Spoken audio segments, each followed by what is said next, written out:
Matías, háblanos acerca de la importancia de México en este proceso. México, dentro de todo este rol de los países del planeta en general, corresponde a una sagrada trinidad que hay dentro de nuestros continentes, que, por sagrada trinidad muchos entienden por Padre, Hijo y Espíritu Santo, pero que en realidad tiene que ver con otra historia que es Padre, Madre, Hijo. Y esa historia de la Sagrada Trinidad, dentro de la forma de nuestros países, de nuestros continentes, se ve reflejada sobre todo en un territorio que es la vieja madre, que es España, Europa en realidad, el viejo padre o el sabio padre, que es México y el sur de Estados Unidos, y la madre gestadora o la creación, que vendría a ser el territorio de Chile, Argentina, Uruguay, para hacerlo bien al sur, ¿no? Esa triangulación, esa trinidad, corresponde a el eje de la humanidad sabia, donde puede resurgir la humanidad. Pero para que resurja la humanidad necesitamos de que cada uno cumpla su rol, ¿no? Entonces España, como la cabeza de esa gran mujer, mujer sabia, la vieja, mira hacia América. Es como un rostro que está mirando hacia América, sabiendo que hacia aquí se va a dar lo nuevo, ¿no? Y ofrece de su energía, de su población, de su sangre, digamos, que es la gente, para que ese mundo sea poblado y empiece a revivir, digamos, a traer toda la información necesaria. ¿A quién mira directamente España? Mira justamente al rostro de México. El rostro de México, del viejo padre, del sabio, podemos interpretarlo como el marido, digamos. El rostro está en Nuevo México, el estado de Nuevo México, con su espíritu en los estados que están alrededor: Colorado, Nevada, California, Arizona. Todo ese territorio representa el espíritu, el ingreso del alma a la conciencia del ser, que está en los 4 estados, ¿no? En Utah, en ese territorio que es Hopi, digamos, la conciencia de México como que viene desde ese lugar. Y después se conecta a su cuerpo, que el cuerpo corresponde a, obviamente, el brazo, la península de California, que está como apoyada atrás, todo el resto del cuerpo, la espalda en Sinaloa, por decirlo así, a la altura de los riñones, las rodillas en Yucatán, el pecho en Chihuahua. Tenemos como todo el cuerpo de este sabio que termina con sus pies en el lago Nicaragua. Y de todo ese territorio en la historia, el México, que representa ese padre, tiene la posibilidad de dar la información y la sabiduría ancestral de la humanidad a esa Sagrada Trinidad, a esa madre y a esa madre gestadora o hijo que está comenzando a surgir en este nuevo tiempo, ¿no? El problema es que en la historia a México conceptualmente se le cortó la cabeza, es decir, cuando Estados Unidos compra o invade los territorios que vendrían a ser del antiguo México, ¿no? Hasta California, toda la frontera que hoy es hoy. Entonces se corta en cierta forma la voz, la comunicación, la tiroides, las cuerdas vocales, que vendría a ser el paso de lo que sería Ciudad de Juárez hoy en día hacia el norte, por el estado de Nuevo México, y luego a Colorado y Arizona por el Gran Cañón, que vendría a ser la parte de la piñal o la conciencia. Entonces, al desconectarse de esa parte, México deja de ser el sabio padre para convertirse en el padre, y solamente padre, es decir, un patriarcado en que el hombre va a regir a través de las emociones, ¿no? A través de las emociones, con su capital en DF, que en todo ese territorio, el DF, los volcanes del centro de México, correspondería al cinturón, digamos, que divide entre el plexo y el sacro, los chakras plexo y sacro de México. Entonces, este país tiene un rol fundamental hacia el futuro, como lo tuvo en el pasado, de ofrecer la sabiduría de la humanidad hacia la nueva humanidad. Pero para eso necesita primero recuperar su cabeza. No significa esto invadir, sino que significa volver a tejer con la gente que vive en ese territorio ese lazo magnético, ese lazo de conciencia, para trabajar en conjunto y saber que no son cosas separadas, sino que corresponden a un mismo cuerpo, un espíritu, un alma, un corazón, una mente, que deben trabajar en conjunto para que realmente la Sagrada Trinidad funcione desde la voz que representa México en todo esto. ¿Cómo hacer eso? ¿Qué podemos hacer los mexicanos? ¿De qué manera podemos...? ¿Tiene que ver esto con el perdón? Tiene mucho que ver con el perdón, porque el perdón corresponde a soltar, corresponde a relajar un poco la historia y empezar a tomar otra perspectiva de la situación. ¿no? Cuando empezamos a tomar otra perspectiva nos damos cuenta de que cada situación histórica corresponde a un aprendizaje, a algo que teníamos que vivir en cierta forma sí o sí, pero que no tenemos que adaptarnos a eso que sucedió. Es decir, no amoldarnos, no apegarnos al hecho sucedido, a una guerra, a un conflicto, a una contra, a un divorcio, digamos, territorialmente hablando también.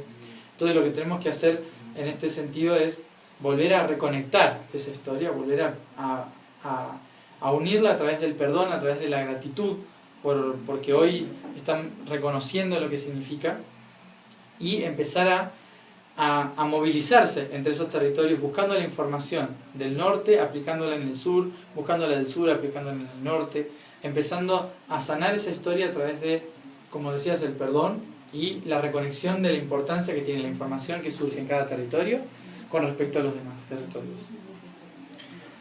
Matías, ¿a qué viniste a México? ¿Solamente a dar un taller o a hacer alguna reactivación?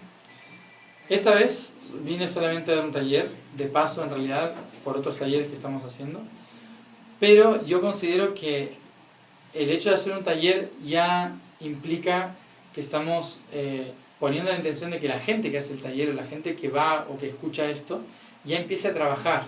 Por lo tanto, que sean la gente de México, la gente de cada lugar, que empiece a tomar la responsabilidad y la conciencia de que no soy yo el que tiene que hacer eso, sino que son los que viven en el territorio, son los que están ahí todo el tiempo, que tienen que cambiar la frecuencia del lugar. Entonces, probablemente dejemos la tarea de lo que tienen que hacer, de lo que vamos a seguir haciendo. Esta vez, yo personalmente no vine a hacer ningún trabajo a nivel social o a nivel de lo que serían monumentos o puntos energéticos del planeta, solamente taller, pero sí lo seguiremos haciendo y vendremos a hacer estos trabajos cuando corresponda, que seguramente será 2014-2015.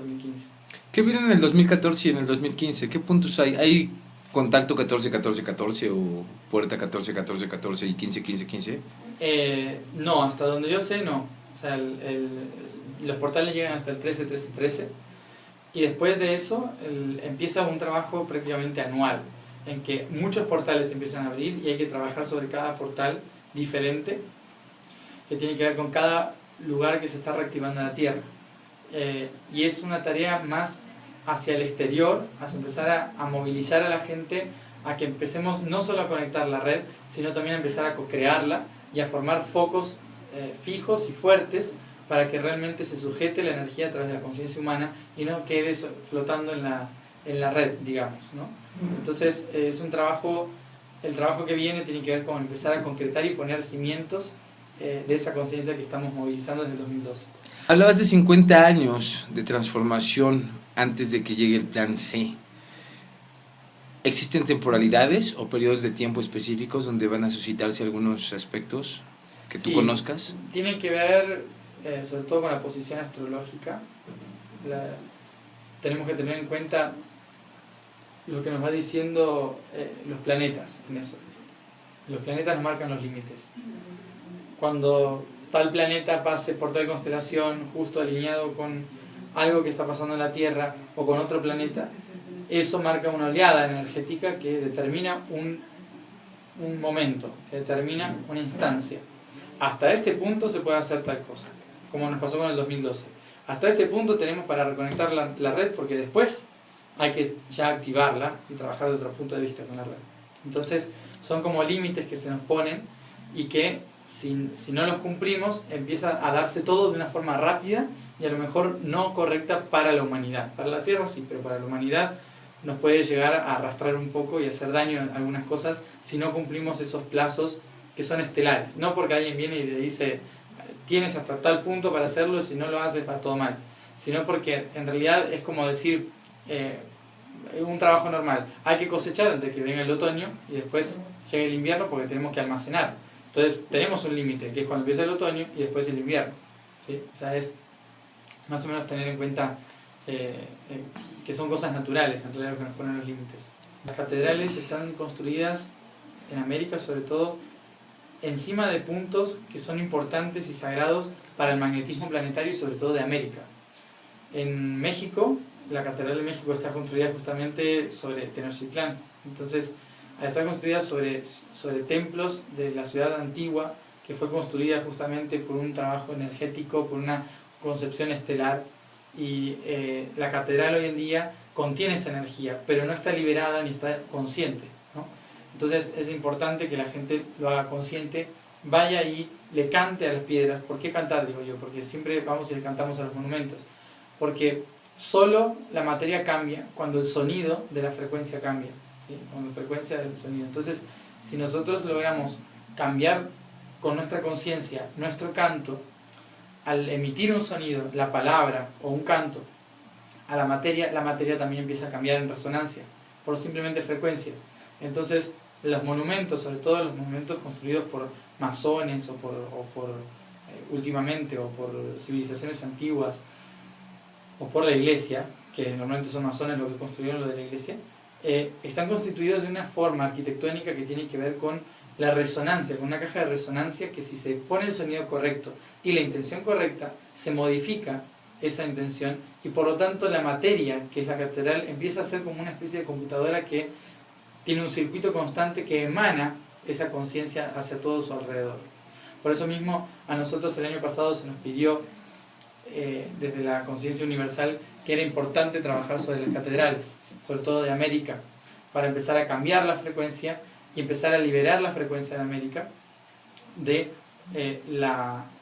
control, digamos, que se empezó a poner desde el siglo XVI y XVII sobre nuestro continente con respecto a la religión, ¿no? Entonces, cambiando la frecuencia de esos lugares, podemos empezar a liberar la frecuencia de nuestro continente. Si una persona va y quiere participar en esto, lo puede hacer actualmente, ¿cierto? Sí, sí, ¿Qué claro. podría cantar o qué podría decir o cómo sería esa transformación de la resonancia que emitan?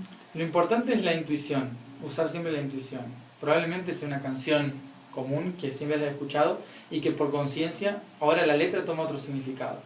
Un significado que puede ser de libertad o puede ser de amor o lo que sea. Y lo que marca la diferencia es que yo, en lugar de cantarlo, por repetición, estoy cantando cada palabra en conciencia de que se la estoy cantando al monumento o a las personas que están dentro del monumento y que esa frecuencia va a llegar no invasivamente, sino con amor y con hermandad hacia el resto de los seres. No importa qué se cante o cómo se cante. Primero lo que importa es la intención con la que se cante, la intención con la que se dice el mensaje, con la que se transmite esto a los lugares públicos, a los monumentos o a las personas. Eso es lo primordial. Después ya vamos pasando a otro nivel, que es qué frecuencia se utiliza, y que para eso tenemos que ver las notas, las octavas, hasta qué punto llegar a frecuencia. Eso ya viene a ser otra cosa, ¿no? Pero lo importante y primordial es seguir la intuición y empezar a trabajar sobre la intuición en esto.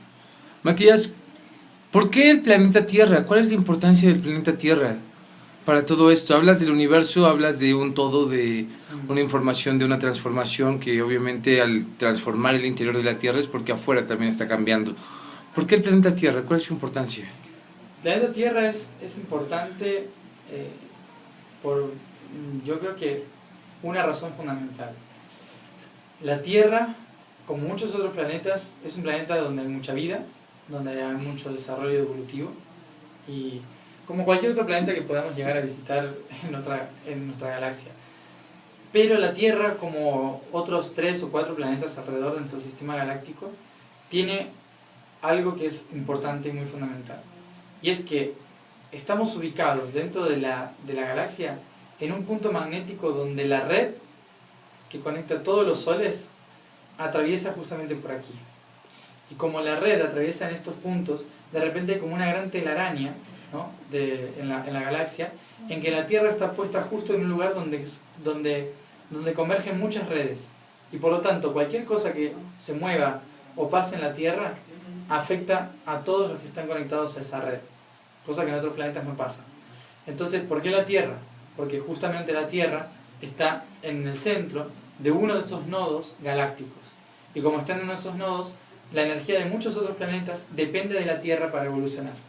Por eso mismo, de muchos otros planetas y otras constelaciones vinieron a traer genética acá, vinieron desde otros planetas a hacer ciudades acá, a poner sus civilizaciones acá, para realmente poder fundar en este planeta ese portal del que se está hablando, porque justamente está en un lugar adecuado para hacerlo. En este proceso, con lo que me cuentas ahora, quiere decir que existen personas extraterrestres y supongo yo que también seres intraterrestres. ¿Quiénes son? ¿Los has visto? ¿Sabes sus intenciones? ¿Es de preocupación? ¿Va a haber una conquista del planeta o no? Ha intentado haber conquistas del planeta, pero no han sido los que realmente nos están ayudando. Pasó de todo en realidad.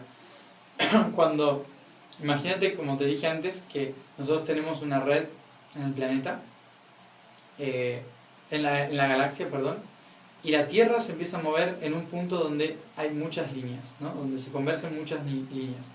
Imagina que la galaxia es una red de telaraña y la Tierra es una mosca muy suculenta, ¿no? Entonces de repente se empieza a mover. Todos están atentos, por lo tanto muchos seres dicen, ahí está pasando algo, vamos para allá. Entonces empiezan a venir seres tanto de luz como no muy de luz y seres de oscuridad, ¿no? A todos les empieza a llamar la atención este lugar, la Tierra. Entonces cuando llegan a la Tierra, empiezan a buscar la información de la Tierra, empieza a haber invasiones en cierta forma, genéticas primero y otro tipo de invasiones. Pero antes de que estas invasiones empiecen a dar, empieza a haber como una especie de control respecto a este planeta, llegaron de diferentes puntos de la galaxia seres de la Confederación Galáctica. La Confederación Galáctica son llamados extraterrestres, comúnmente. Los extraterrestres o alienígenas, como les gusta llamarlos a algunos, son en realidad nuestros padres históricos. Nosotros somos en realidad los descendientes de ellos que se unieron aquí en la Tierra. Ellos vinieron aquí reconociendo que este planeta iba a ser muy importante para los de este planeta y para los de afuera. Entonces decidieron hacer bases en Venus, Marte y la Luna para poder proteger este planeta y controlar lo que pasara en este planeta. A su vez, decidieron poner debajo de la Tierra bases para cuidar y proteger este planeta desde su interior.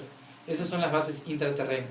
Los intraterrenos son extraterrenos que en un momento decidieron vivir en la Tierra, pero debajo, sin intervenir en el proceso externo de la Tierra, ¿sí?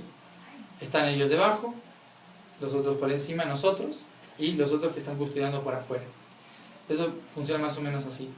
Entonces, los intraterrenos lo que están haciendo es sostener la información, mantener la información de todo lo que se fue gestando, ¿sí? en nuestra historia, para que nosotros no perdamos la información y se siga trabajando con ella.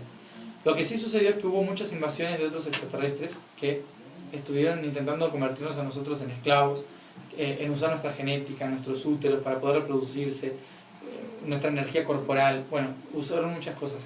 Y la Confederación Galáctica los encarceló. Como que hubo un momento en que hubo una junta y definieron encarcelarlos. Y cuando decidieron encarcelarlos, los metieron en ciudades intraterrenas como si fueran cárceles intraterrenas. Y la humanidad recordó eso cuando se enterraron debajo de la tierra. Muchas culturas a partir de ese momento dijeron que el mal se fue a vivir abajo de la tierra. Entonces se confunden con las ciudades intraterrenas con el infierno, ¿no? Pero no tiene nada que ver. Las ciudades intraterrenas son puntos de luz en el planeta que sostienen. Pero debido a ese encarcelamiento de esos seres en algunas ciudades debajo de la tierra, en las grietas de volcanes y demás, los gritos que se escucharon de esos seres o de esas batallas que se liberaron, hacían creer a los humanos que ahí abajo estaba el infierno.